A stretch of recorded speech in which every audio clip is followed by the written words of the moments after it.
ఆంధ్రప్రదేశ్ అప్పుల ఊబిలో కూరుకుపోయిందనే విషయం ప్రతి ఒక్కరికి తెలిసిందే. ముఖ్యమంత్రి చంద్రబాబు నాయుడు పదే పదే ఇదే విషయాన్ని ప్రతి సభలోనూ చెప్తూ వస్తున్నారు. రాష్ట్రం అప్పుల ఊబిలో కూరుకుపోయినా కూడా ముఖ్యమంత్రి చంద్రబాబు నాయుడు మాత్రం కేంద్రం మోయాల్సిన భారాన్ని కూడా రాష్ట్ర ప్రజల నెత్తినే పెడుతుండటంతో ఇప్పుడు పెద్ద ఎత్తున ఆయన విమర్శలు ఎదుర్కోవాల్సి వస్తుంది. ఇదంతా కూడా కడప స్టీల్ ప్లాంట్కి సంబంధించిన అంశం. ఆంధ్రప్రదేశ్ పునర్విభజన చట్టం ప్రకారం కేంద్ర ప్రభుత్వమే కడప జిల్లాలో సమగ్ర స్టీల్ ప్లాంట్ను అభివృద్ధి చేయాల్సి ఉంది. కానీ కేంద్రంలోని మోడీ సర్కార్ ఆ పని చేయలేదు.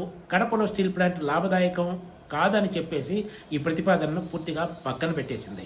ఇప్పుడు ఆంధ్రప్రదేశ్లోని కూటమి సర్కార్ మరోసారి కొత్తగా కడప స్టీల్ ప్లాంట్కు శంకుస్థాపన చేసేందుకు ముహూర్తాన్ని ఖరారు చేస్తుంది. ముఖ్యమంత్రి చంద్రబాబు నాయుడు మరోసారి ఈ కడప స్టీల్ ప్లాంట్కు శంకుస్థాపన చేయబోతున్నారు. JSW స్టీల్ ఈ ప్రాజెక్టును చేపట్టబోతోంది. కేంద్ర ప్రభుత్వంలో టీడీపీ కూడా కీలక భాగస్వామిగా ఉంది. ముఖ్యమంత్రి చంద్రబాబు నాయుడు, ఉప ముఖ్యమంత్రి పవన్ కళ్యాణ్లు ప్రధాని మోడీపై ప్రతి సందర్భంలోనూ ప్రశంసల వర్షం కురిపించడానికి పోటీ పడుతున్నారు. కానీ రాష్ట్రానికి చట్టబద్ధంగా రావాల్సిన విభజన హామీలను సాధించడంలో మాత్రం వీళ్ళు విఫలమవుతున్నారనే విమర్శలు ఎదుర్కొంటున్నారు. ఒకవైపు రాష్ట్రం అప్పుల ఊబిలో కూరుకుపోయిందని చెప్తూ కేంద్రం మోయాల్సిన భారాన్ని ఇప్పుడు రాష్ట్రం మోయడానికి సిద్ధపడుతుందంటే రెండు రకాలుగా ఇప్పుడు ఆంధ్రప్రదేశ్ సర్కార్ నష్టపోవాల్సి వస్తుందనే చర్చ సాగుతోంది. కేంద్రం నుంచి తెచ్చుకోవాల్సిన ప్రాజెక్టును తెచ్చుకోవడం విఫలమైంది ఒకటైతే, ఇప్పుడు కడపలో స్టీల్ ప్లాంట్ పూర్తి చేయడం కోసం ప్రైవేట్ సంస్థకు వేల కోట్ల రూపాయల మేర రాయితీలు ఇవ్వడానికి ఆంధ్రప్రదేశ్ సర్కార్ సిద్ధమవడంతో ఈ భారం మొత్తం రాబోయే సంవత్సరాల్లో ప్రజలపైనే పడబోతుంది. విభజన చట్టంలో అత్యంత కీలకమైన హామీ అయిన ప్రత్యేక హోదాకు కూడా కేంద్రంలోని మోడీ సర్కార్ మంగళం పాడిన విషయం తెలిసిందే. ప్రత్యేక ప్యాకేజీతో సరిపెట్టారు. ఒకప్పుడు జనసేన అధినేత పవన్ కళ్యాణ్ ఈ ప్రత్యేక ప్యాకేజీ పాచిపోయిన లడ్డు లాంటిదంటూ విమర్శించారు. ఇప్పుడు అధికారంలోకి వచ్చాక ఆయన ఈ సంగతిని పూర్తిగా మర్చిపోయారనే చెప్పాలి. JSW స్టీల్ ఇప్పుడు కడపలో దగ్గర 16,000 కోట్ల రూపాయల పైన పెట్టుబడితోటి స్టీల్ ప్లాంట్ ఏర్పాటు చేయడానికి ముందుకొచ్చింది. అంతవరకు బాగానే ఉంది. కానీ ఈ ప్రాజెక్ట్ పూర్తి చేసేందుకు రాష్ట్ర ప్రభుత్వం ఏకంగా 50% మేర స్థిర మూలధన సబ్సిడీ ఇవ్వబోతోంది. అంతేకాదు, దీంతో పాటు ఇంకా చాలా రాయితీలే ఈ సంస్థకు కల్పించబోతున్నారు.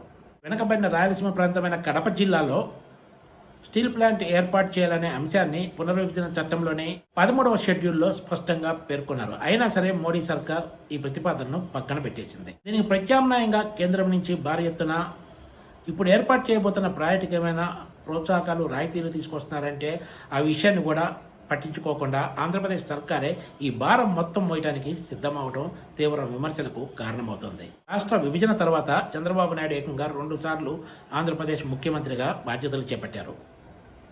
అయినా సరే కేంద్రం నుంచి ఈ ప్రాజెక్టుకు సాయం పొందడంలో విఫలమయ్యారు. మరోవైపు 5 ఏళ్ల పాటు పాలించిన వైసీపీ అధినేత మాజీ ముఖ్యమంత్రి జగన్మోహన్ రెడ్డి కూడా తన సొంత జిల్లా కడపలో స్టీల్ ప్లాంట్ విషయంలో సక్సెస్ కాలేకపోయారు. 3 ఏళ్లలో ఈ ప్రాజెక్టును పూర్తి చేస్తామని చెప్పి ఏమాత్రం పురోగతి లేకుండానే ఈ ప్రాజెక్ట్ ఎక్కడికక్కడే ఆగిపోయింది. వైసీపీ హయాంలో కూడా విభజన చట్టంలో కడప స్టీల్ ప్లాంట్ విషయం ఎంతో స్పష్టంగా ఉన్నా కూడా ముఖ్యమంత్రి చంద్రబాబు నాయుడు కానీ, ఉప ముఖ్యమంత్రి పవన్ కళ్యాణ్లు గట్టిగా కేంద్రాన్ని అడిగిన దాఖలాలు అయితే లేవనే చెప్పాలి. ఉమ్మడి రాష్ట్రం ఉన్నప్పటి నుంచి ఈ కడప స్టీల్ ప్లాంట్ వ్యవహారం అలా సాగుతూ పోతుంది. దగ్గర 20 సంవత్సరాలుగా ఈ ప్రాజెక్ట్ అంశం చర్చకు వస్తుంది తప్ప ఇప్పటి వరకు టేకాఫ్ కాలేదు. ఇప్పుడు మరోసారి జూలై 3న ముఖ్యమంత్రి చంద్రబాబు నాయుడు ఈ ప్రాజెక్టుకు శంకుస్థాపన చేయబోతున్నారు. ఈసారైనా ఈ ప్రాజెక్టు పట్టాలు ఎక్కుతుందా లేదా అన్నది రాబోయే సంవత్సరాల్లో కానీ తేలదు. తొలిసారి కడప స్టీల్ ప్లాంట్కు 2007 జూన్ 10న అప్పటి ముఖ్యమంత్రి రాజశేఖర రెడ్డి శంకుస్థాపన చేశారు. దగ్గర 20 సంవత్సరాలు కావస్తుంది. ఇంకా ఇది శంకుస్థాపనల స్టేజీలోనే ఉంది తప్ప ప్రాజెక్టు మాత్రం ముందుకు కదలలేదు. ఈ కడప స్టీల్ ప్లాంట్ కోసమే అంటూ అప్పట్లో గాలి జనార్దన్ రెడ్డికి అనంతపురంలో ఉన్న వేల కోట్ల రూపాయల విలువైన ఇనుప ఖనిజం గనులను ఓబులాపురం మైనింగ్ కంపెనీకి కేటాయించారు. గాలి జనార్దన్ రెడ్డి OMC పేరుతోటి అనంతపురం జిల్లాలో ఉన్న ఐరన్ ఓర్ గనులను అయితే కొల్లగొట్టారు, కానీ కడప స్టీల్ ప్లాంట్ మాత్రం టేకప్ చేయలేదు. కేంద్రం నుంచి పొందాల్సిన చట్టబద్ధ హామీలను అమలు చేయించడంలో విఫలమవటమే కాకుండా కేంద్రం చేయాల్సిన పనిని కూడా రాష్ట్రమే తలకెత్తుకోవడం ద్వారా రాష్ట్ర ప్రజలపై మరింత భారం మోపడానికి సిద్ధమయ్యారు. అయినా సరే ముఖ్యమంత్రి చంద్రబాబు నాయుడు కానీ, ఉప ముఖ్యమంత్రి పవన్ కళ్యాణ్ కానీ కేంద్రంలోని మోడీ సర్కారును, మోడీని ఒక్క పల్లెత్తు మాట అనడానికి సాహసించరు. Please subscribe TCTV.